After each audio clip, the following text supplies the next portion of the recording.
E aí, pessoal, tudo bem com vocês? Sejam bem-vindos ao canal São Paulo Dragões aqui no YouTube. E hoje vamos dar uma analisada em vários times de futebol do Brasil. Vamos analisar alguns clubes que já se foram, partiram, não existem mais. Alguns clubes estão também terminando, acabando praticamente, né? Uns resistindo e outro time querendo ser o maior, correto? Então vamos começar aqui pelo seguinte: Corinthians, São Paulo e Palmeiras sucumbirão à estratégia rubro-negra? Hoje são 15 de janeiro de 2026.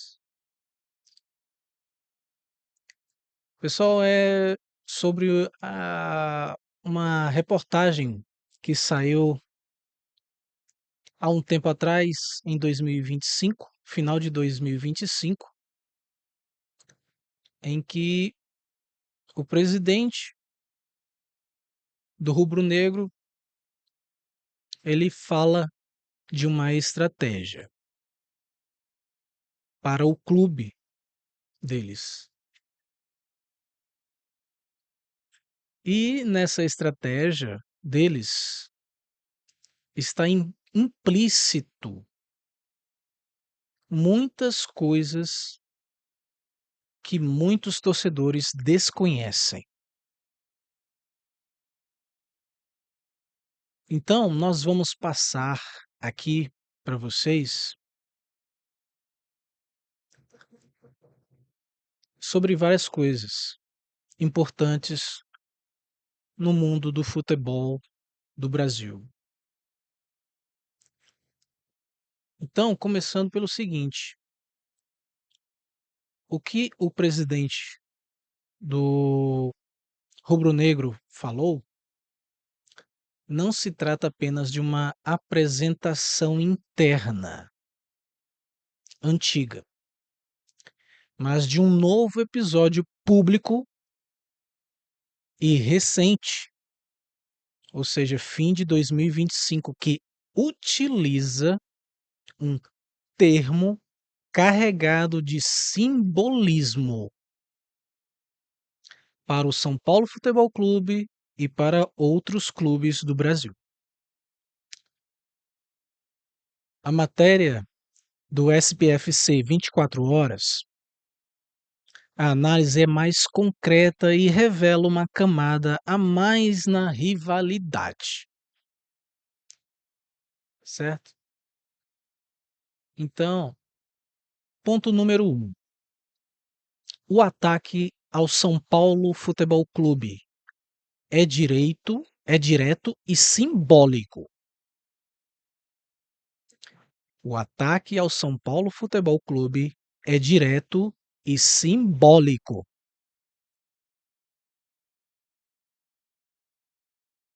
A escolha do termo ilusão soberana não é aleatória ou genérica. É uma referência explícita e intencional à era de ouro do São Paulo 2005 a 2008 e ao documentário Soberano que celebrava essa época. O presidente do Urubu fez uma analogia clara e pública. Passado, São Paulo era soberano. Presente, na visão do Urubu, o São Paulo vive uma ilusão soberana. ou seja, parou no tempo, se acomodou e acreditou que seu sucesso e status seriam perpétuos. A estratégia é psicológica e de narrativa. Isso vai muito além de uma provocação comum. É um movimento para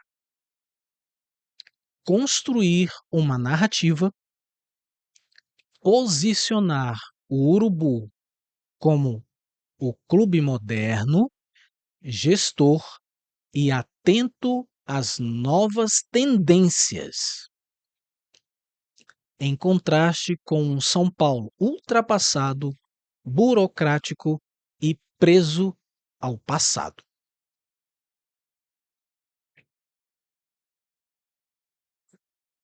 Segundo quesito, validar sua própria trajetória. Implicitamente, ele diz: nós, do rubro-negro, aprendemos com o erro de vocês, não cairemos nessa ilusão agora que somos dominantes. Terceiro quesito, criar um espelho do fracasso. Usar o maior rival de uma década atrás como exemplo do que não fazer é um golpe potente na identidade e no moral da torcida e da diretoria do São Paulo Futebol Clube. Ponto número 3. Isso confirma uma guerra estratégica. Essa apresentação pública é uma evidência clara de que a diretoria do Urubu estuda e utiliza a trajetória e os erros do São Paulo em sua comunicação e planejamento. Eles não escondem isso, colocam como slide em apresentação pública. É uma competição que acontece nos campos, nas finanças, no marketing e no campo das ideias e da história. Número 4. Reavaliando a teoria da conspiração. Embora essa ação seja extremamente agressiva e desestabilizadora, do ponto de vista narrativo, ela ainda se enquadra mais em uma guerra de posicionamento e supremacia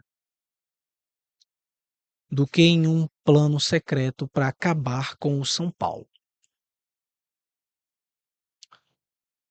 Objetivo do Urubu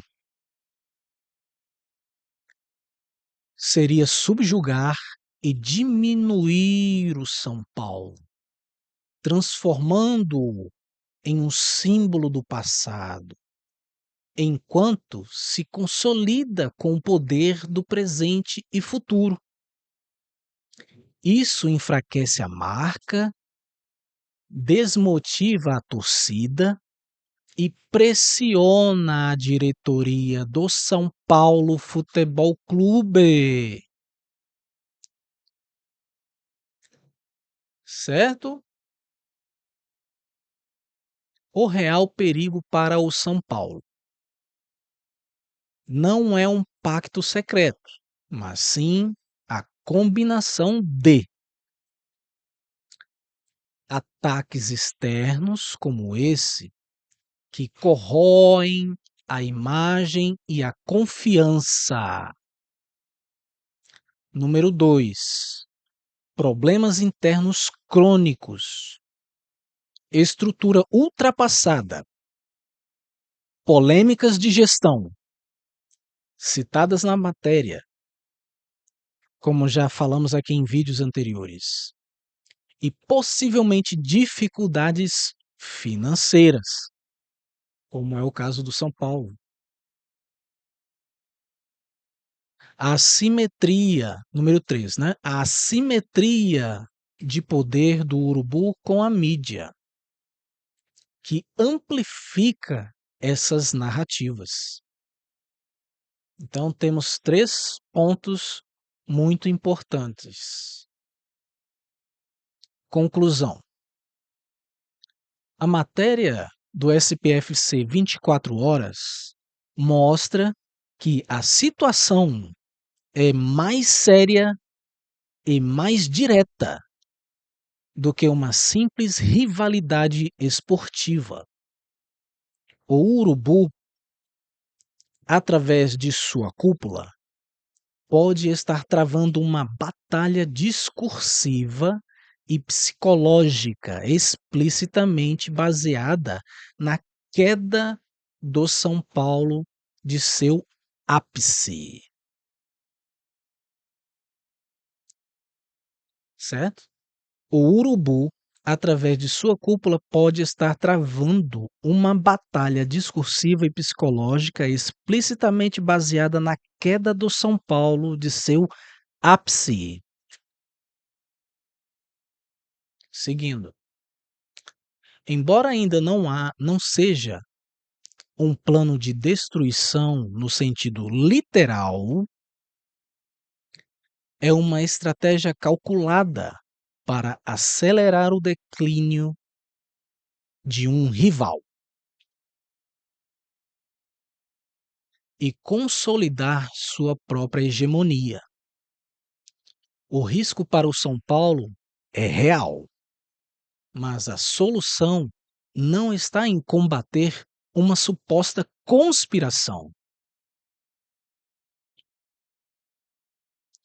Está em resolver seus problemas internos de gestão e estrutura, criar uma narrativa própria de reconstrução e futuro, e em terceiro quesito, obter resultados esportivos que quebrem essa narrativa negativa do urubu.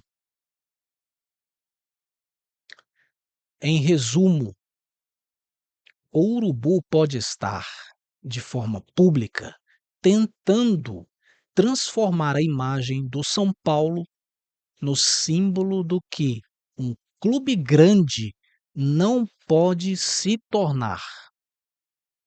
Um gigante acomodado e iludido pelo próprio passado. Ou seja, como dito acima, criar um espelho do fracasso, deixando São Paulo acomodado. A resposta só pode vir com ações concretas e modernização por parte da diretoria do São Paulo Futebol Clube.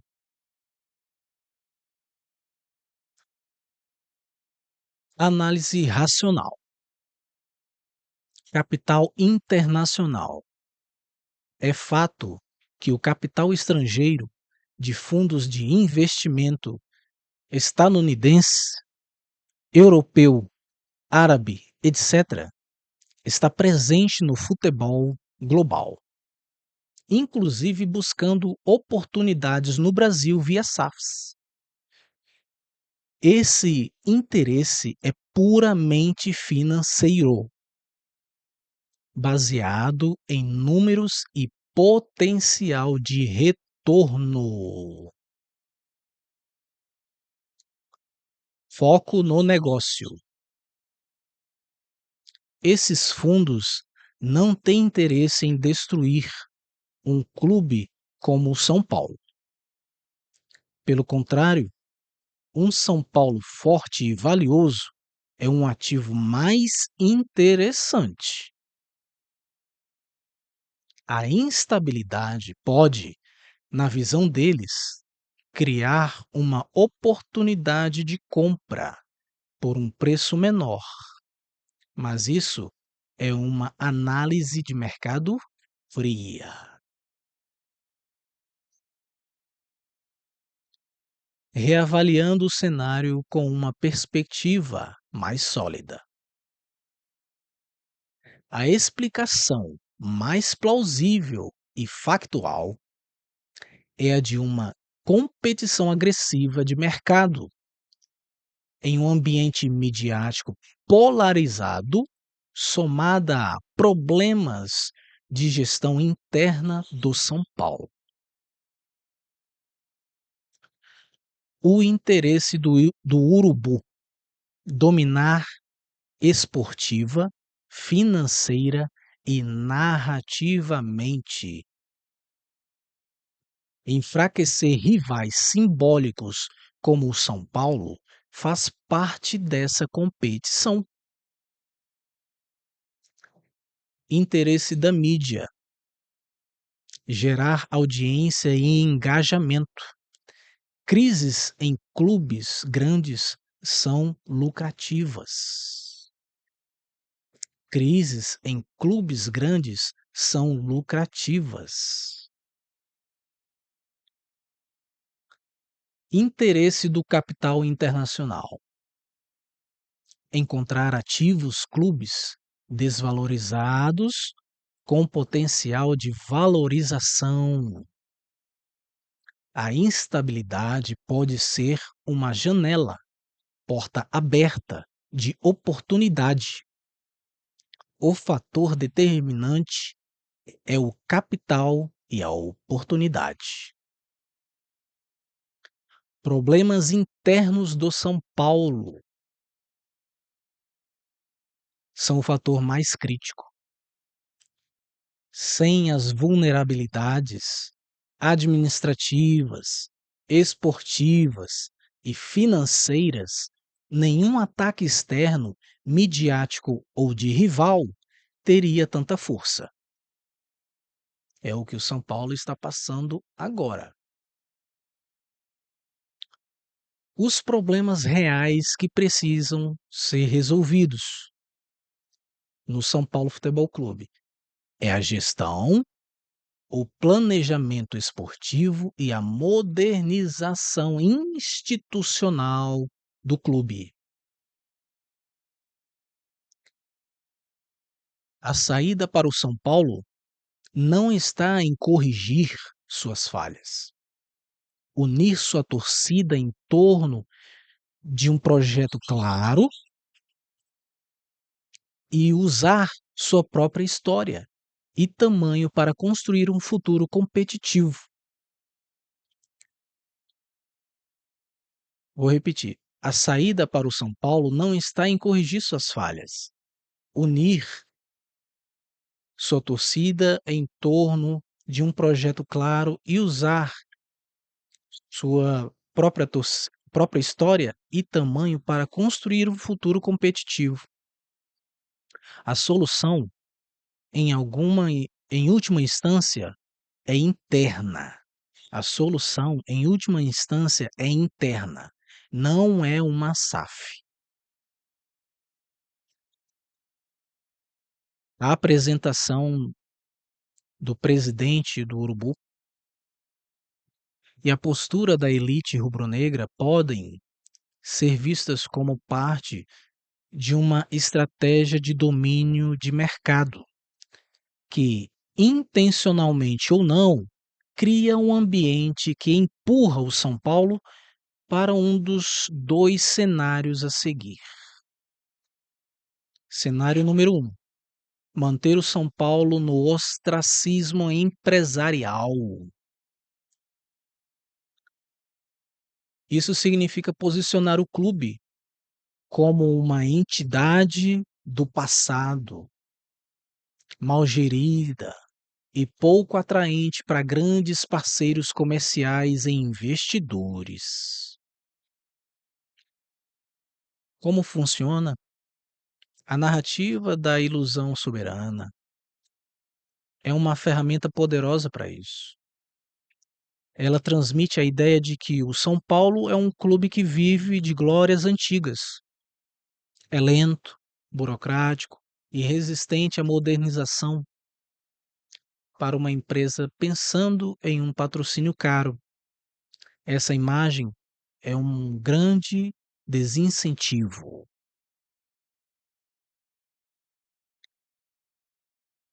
O objetivo rubro-negro. Enquanto o urubu se vende como o futuro, dinâmico e vencedor, ele atrai os maiores patrocínios, as melhores cotas de TV e o interesse da mídia. Empurrar o rival para uma imagem oposta ajuda a monopolizar o mercado de investimentos e patrocínios de alto escalão no Brasil. Um São Paulo ostracizado significa menos concorrência por recursos.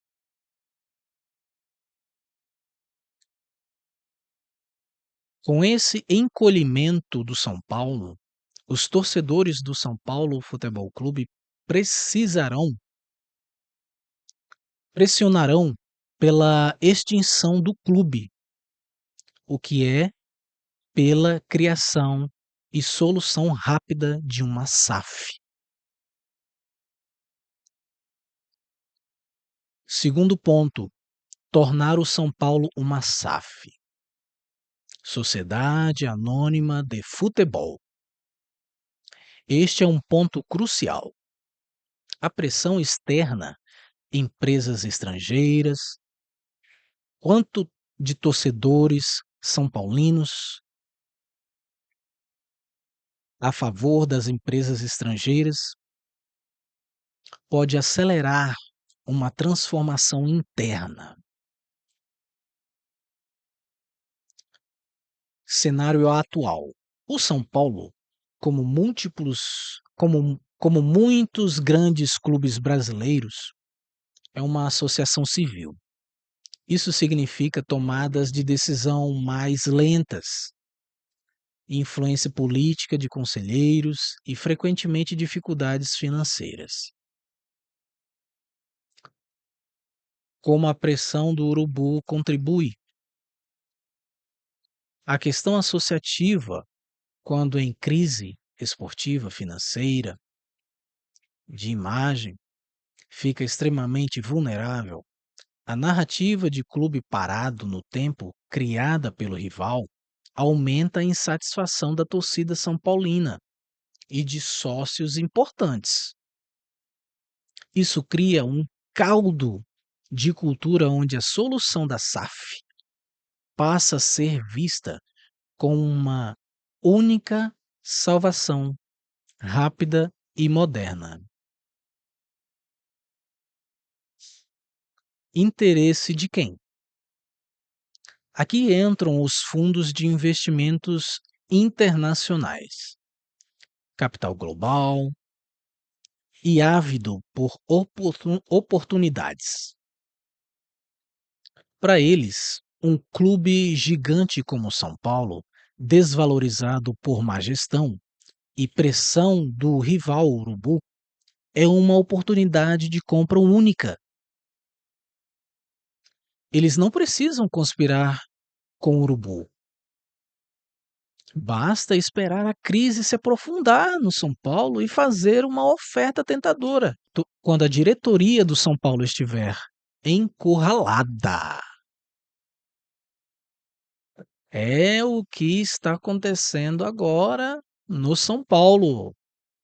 É o que está acontecendo agora no São Paulo. Para a elite rubro-negra, um São Paulo como SAF pode ser um cenário interessante,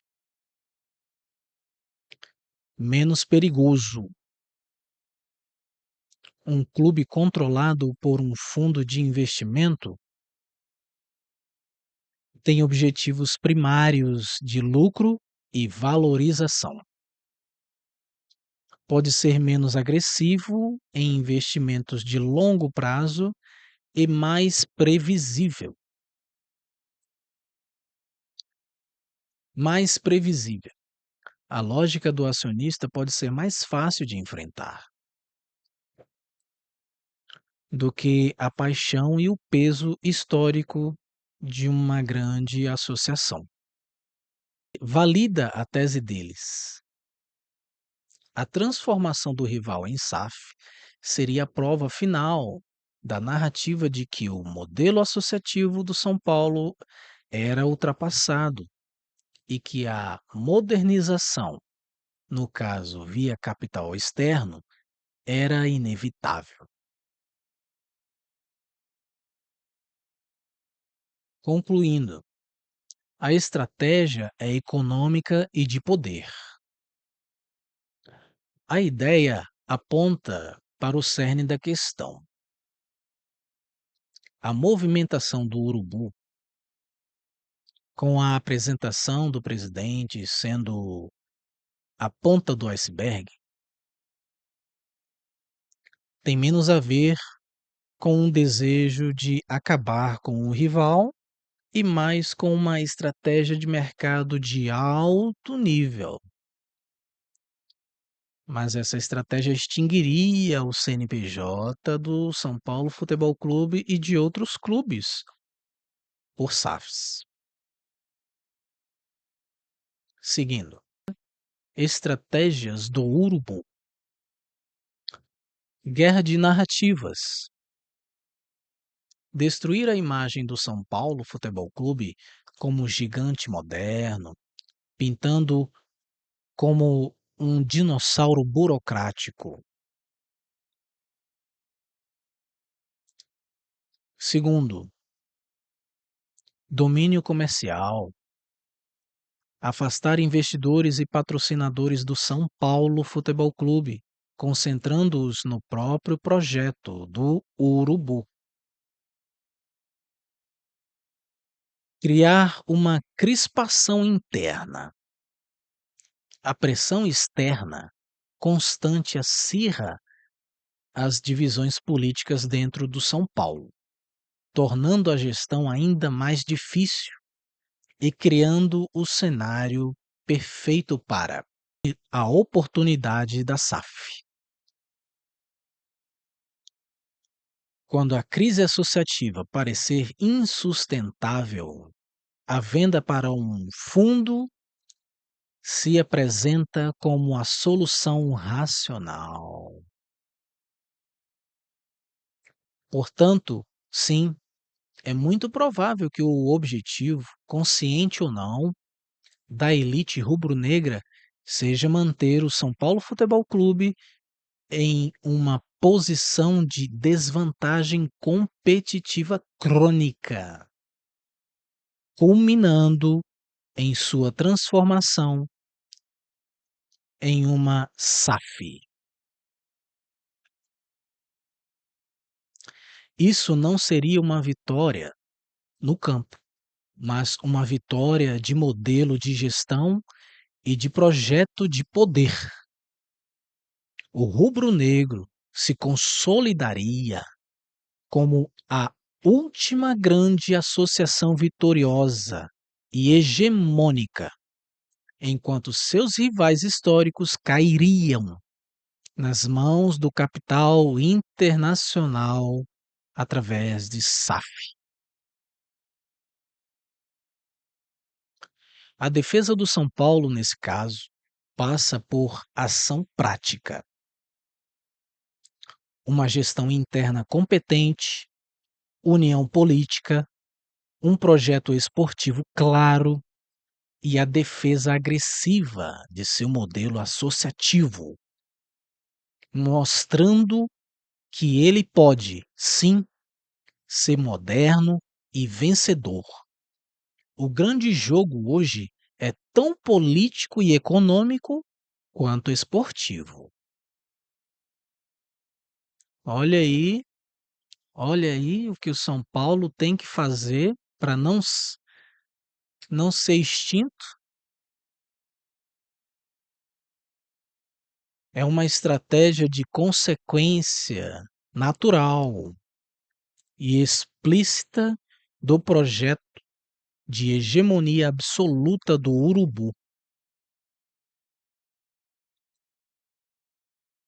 A elite rubro-negra, na era pós-2019, adotou um modelo de gestão corporativa agressivo. O objetivo declarado é ser o maior clube das Américas. Para isso, eles entendem que precisam de vencer, domínio esportivo, gerar mais receita, domínio financeiro e ocupar mais espaço mental, domínio midiático e de marca. Nesse contexto, todos os outros clubes grandes são obstáculos a serem superados. O ataque não é pessoal, é sistêmico. O São Paulo, por estar em um momento de vulnerabilidade interna, gestão, estádio, dívidas, e por ter um peso simbólico enorme, o soberano caído torna-se o alvo perfeito e mais rentável para a narrativa no momento. É a bola da vez porque é onde a narrativa de ilusão do passado versus realidade do futuro mais cola.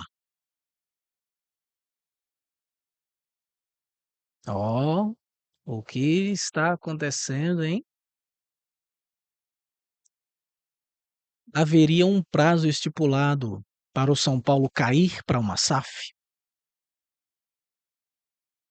O prazo do urubu e do mercado é determinado por ciclos.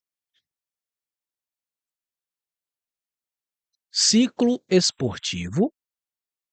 Se o São Paulo ganhar um título importante ou mostrar uma recuperação clara, a narrativa do urubu perde força, a janela se fecha. Outro ciclo, ciclo político eleitoral. A gestão Júlio Casares tem um mandato com data de validade.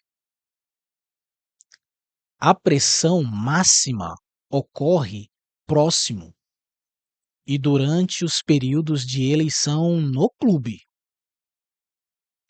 Quando a instabilidade é maior e a tese da solução SAF ganha mais força entre os sócios descontentes.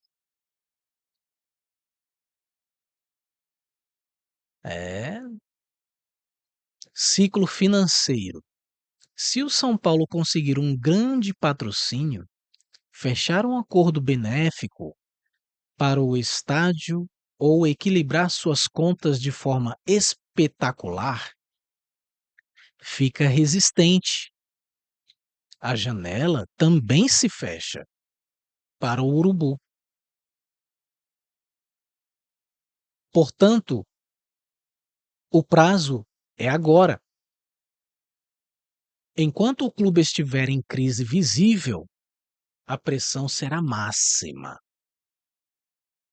A estratégia rubro-negra é acelerar em notícias e redes sociais e explorar essa crise para o São Paulo se afundar mais até que a crise force uma mudança para o modelo SAF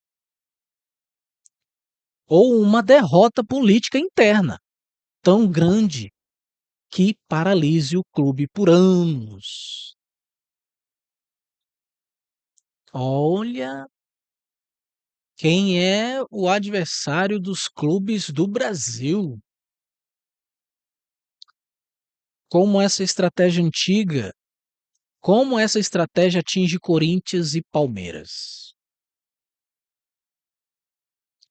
Aqui a análise fica mais complexa. pois os dois rivais paulistas possuem estruturas de defesa diferentes. A estratégia do urubu se adaptaria ao alvo.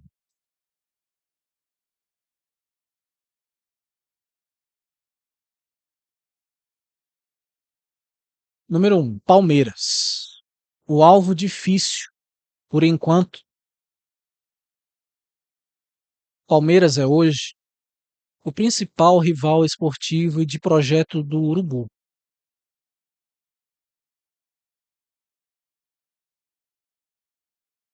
A estratégia contra eles é diferente. A narrativa.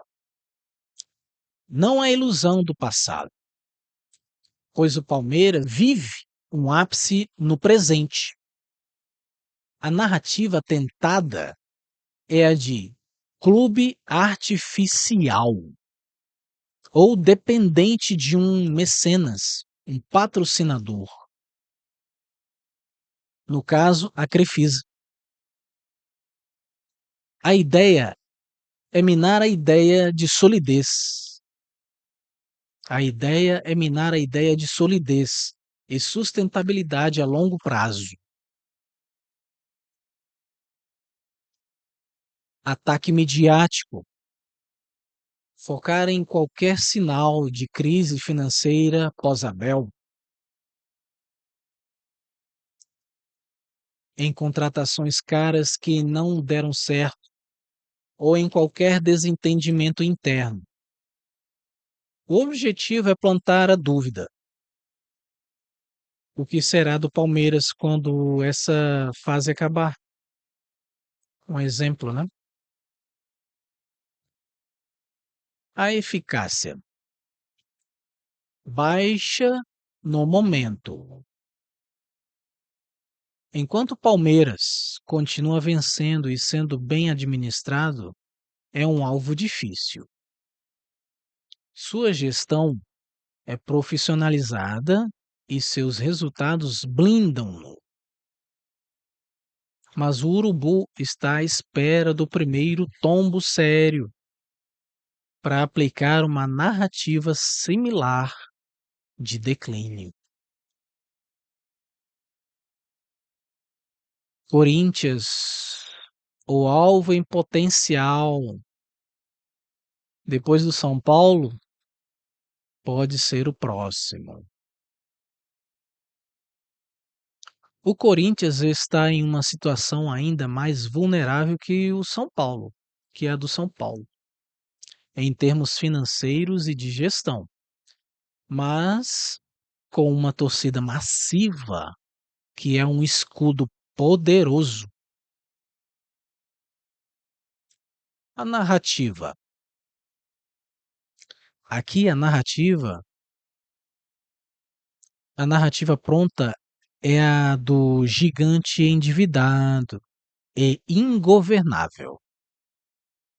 O urubu e a mídia simpatizante já amplificam qualquer notícia sobre a dívida bilionária. A briga política na eleição, a incapacidade de reformar o estádio. Questão seguinte: o objetivo. Mostrar o Corinthians como um caso perdido para o modelo associativo. A tese da SAF já é aberta e discutida na Fiel. A estratégia rubro-negra seria a mesma: alimentar a crise até que a venda pareça a única saída. Eficácia alta, mas com resistência. O orgulho e a identidade política do Corinthians são fortíssimos. A resistência à SAF é grande. O urubu exploraria as crises para tentar quebrar essa resistência, mostrando o caos como fruto do modelo atual. É, conclusão. A estratégia da elite rubro-negra é darwiniana ou darwinista no mercado do futebol. Ela identifica o rival mais vulnerável e aplica pressão máxima para acelerar seu processo de seleção natural. Ou o clube se moderniza e enfrenta o urubu de igual para igual, ou sucumbe e é transformado em uma nova entidade diferente, uma SAF. O que, na visão deles,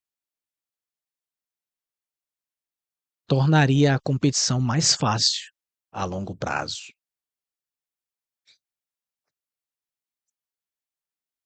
Resumindo, São Paulo Futebol Clube,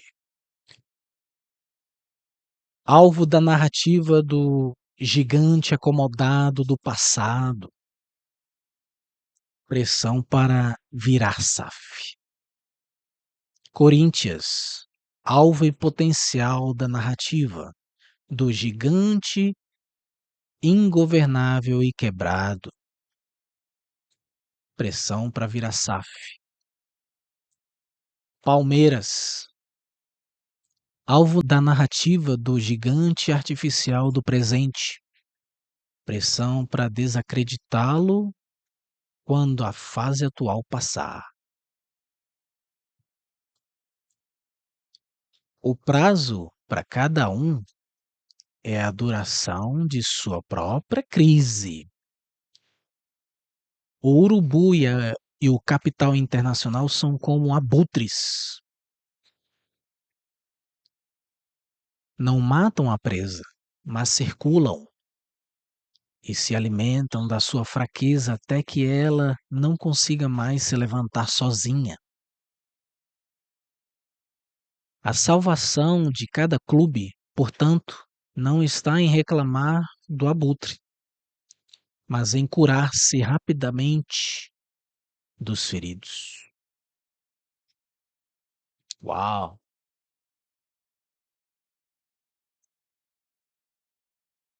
Que coisa, hein?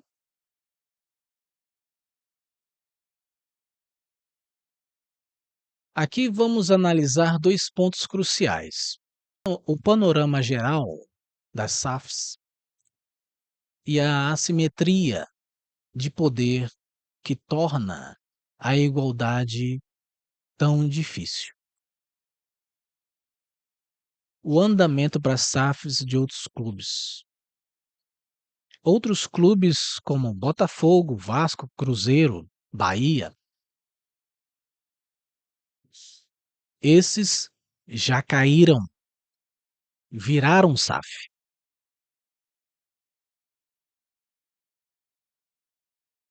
O motivo foi sempre o mesmo: falência técnica ou risco iminente de falência. O modelo associativo, mal gerido por décadas, quebrou. Eles não foram derrubados pelo urubu, mas naufragaram por incompetência própria. A chegada do capital externo, como de grandes corporações de outros países, foi a solução de emergência. O rubro-negro se beneficia disso ao ver rivais históricos se tornando empresas com metas de curto prazo e, por vezes, Projetos instáveis. Projetos instáveis. Seguindo. Clubes resistentes: Atlético Mineiro, Grêmio e Inter estão na corda bamba. Têm dívidas altíssimas, mas uma receita e uma torcida que ainda dão fôlego. A pressão por SAF neles é constante. O rubro-negro, ao estabelecer um patamar salarial e de investimento estratosférico, aumenta exponencialmente essa pressão. Para competir com o Urubu, esses clubes precisam gastar como ele, mas sem a mesma receita. Isso leva a mais dívidas. E o ciclo vicioso se fortalece, tornando a SAF cada vez mais tentadora como solução mágica. Uau!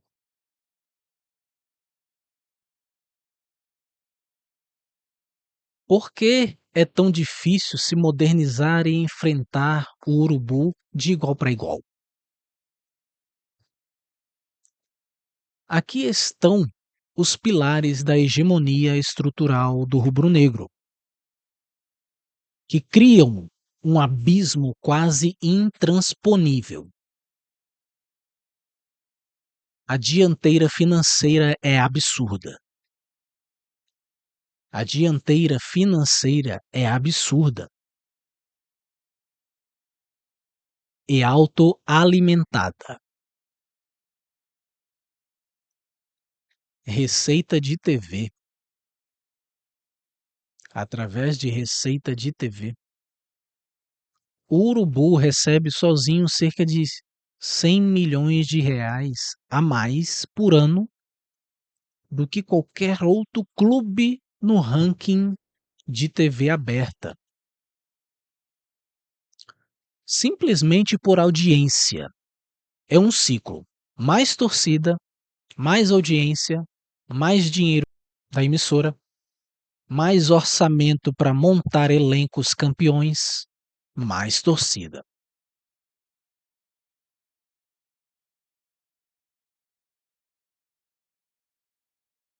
Patrocínios e licenciamento.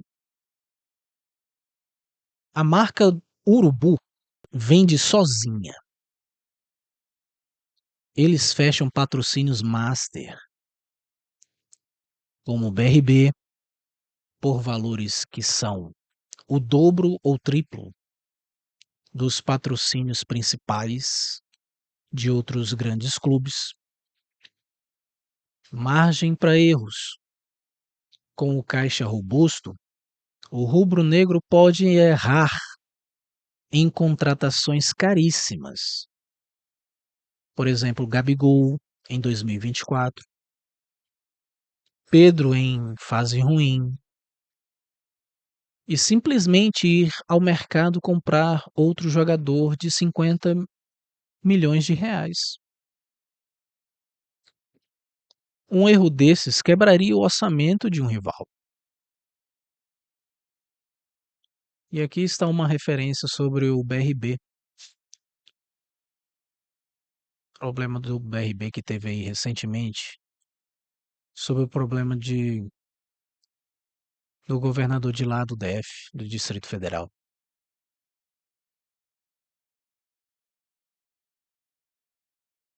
A máquina de narrativa e pressão psicológica. Mídia como amplificador. A imensa cobertura, muitas vezes carregada de clubismo velado, cria um ambiente onde qualquer crise no urubu é passageira. é só uma fase. E qualquer crise num rival é estrutural. Fim de ciclo, modelo falido, é assim que a mídia trata, né. Guerra de narrativas, como vimos com o ilu o Ilusão Soberana, eles atacam no campo das ideias. Enquanto você precisa vencer jogos, o urubu também trabalha para desconstruir a credibilidade e o moral de seus adversários, antes mesmo da bola rolar. É o que estamos vendo, é o que estamos vendo. O São Paulo e Cris é o que estamos vendo sobre a gestão, a pressão sobre a gestão, a pressão da mídia sobre a gestão do São Paulo. O efeito manada no mercado de jogadores. Jogadores de alto nível, brasileiros ou estrangeiros, hoje têm um caminho preferencial no Brasil. O Urubu oferece salários maiores, visibilidade nacional garantida, chance constante de títulos e uma vitrine para a Europa. Isso cria um draft natural, onde o rubro-negro tem a primeira escolha dos melhores talentos do país. A armadilha da gestão associativa versus a gestão corporativa. Urubu. Apesar de ser associação, sua diretoria atua como um céu de uma multinacional. Decisões são rápidas, centralizadas e focadas no negócio, vencer e gerar receita. Outros clubes enfrentam assembleias tumultuadas, conselhos políticos, pressões internas de grupos, eleições a cada 3 anos que paralisam o clube. Isso gera instabilidade, descontinuidade de projetos e decisões lentas. Como competir com uma corporação ágil quando você está preso em uma democracia disputadíssima e muitas vezes disfuncional?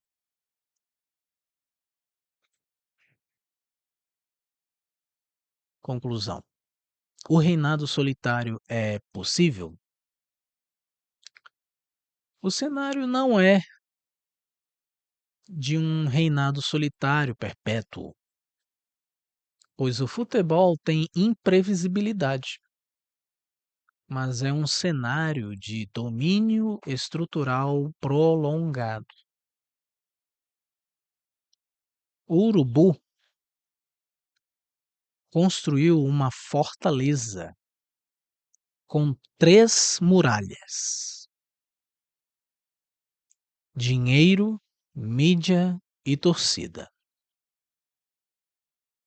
Sua estratégia é manter essa fortaleza e, de dentro dela, usar projéteis, que são narrativas, pressão financeira.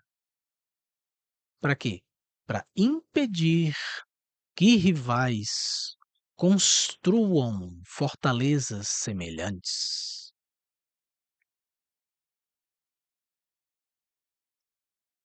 Os outros clubes estão em desvantagem tática.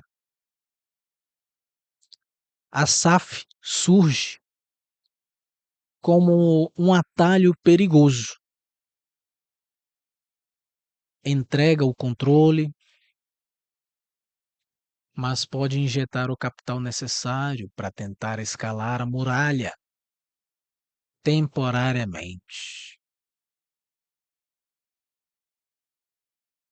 É, SAF.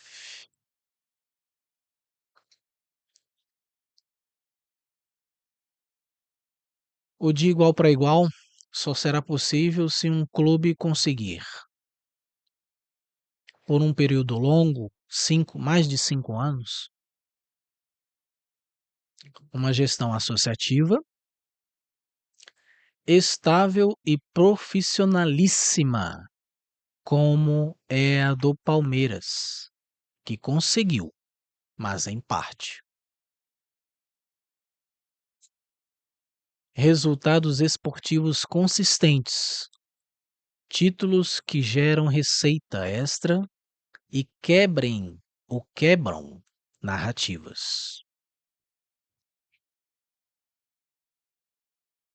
Um patrocinador ou sócio investidor disposto a bancar perdas, sem exigir o controle total, como por exemplo, Crefisa,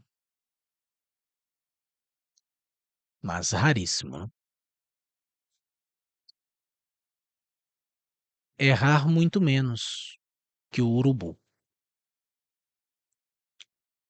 porque não tem a mesma margem para erros. Enquanto isso não acontece, a tendência é de um Brasileirão com 2 andares. Um urubu operando em uma liga financeira própria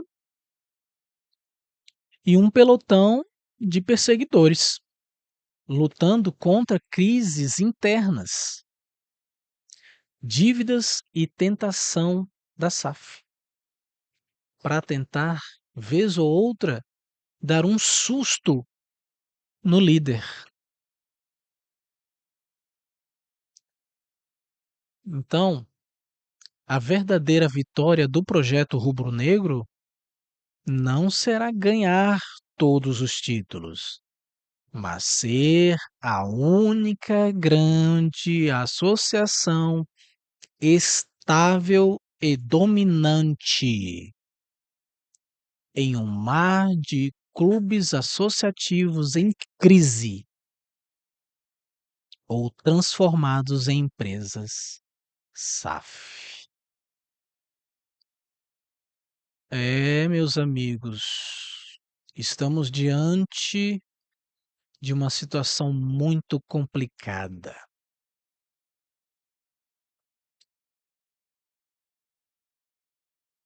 que é esse rubro-negro, né? Vocês concordam comigo ou não? Vocês concordam com essas informações? O que vocês acham sobre isso? É muito importante que você comente, você corintiano, você palmeirense, você são paulino, você santista, vocês de outros clubes do Brasil, de todo o Brasil, comentem, digam alguma coisa sobre isso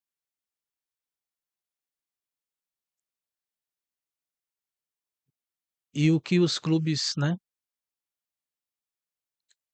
poderiam, né, fazer, né? Talvez se juntarem contra o urubu. Já pensou? Ver os 4 grandes clubes de São Paulo se unirem junto com outros clubes contra esse projeto do urubu? Fica aí essa reflexão para vocês. Eu gostaria de trazer isso e espero que vocês possam refletir, comentar e falar. para os seus amigos, seus companheiros torcedores sobre essa situação, onde só um clube reinaria no Brasil. Seria uma quebra de paradigmas, né, uma estratégia de domínio que não é de hoje. O urubu, como futebol, é de 1912 e falam que é antes de um tempo anterior. E aí, o que vocês acham? Muito obrigado por assistir aqui no YouTube. Se puder, deixe o seu gostei, comentem e se inscrevam no canal São Paulo Dragões, um canal que honra o futebol, a origem do futebol, que é de lá da Ásia. Zibo, Zibo foi onde nasceu a ancestralidade do futebol.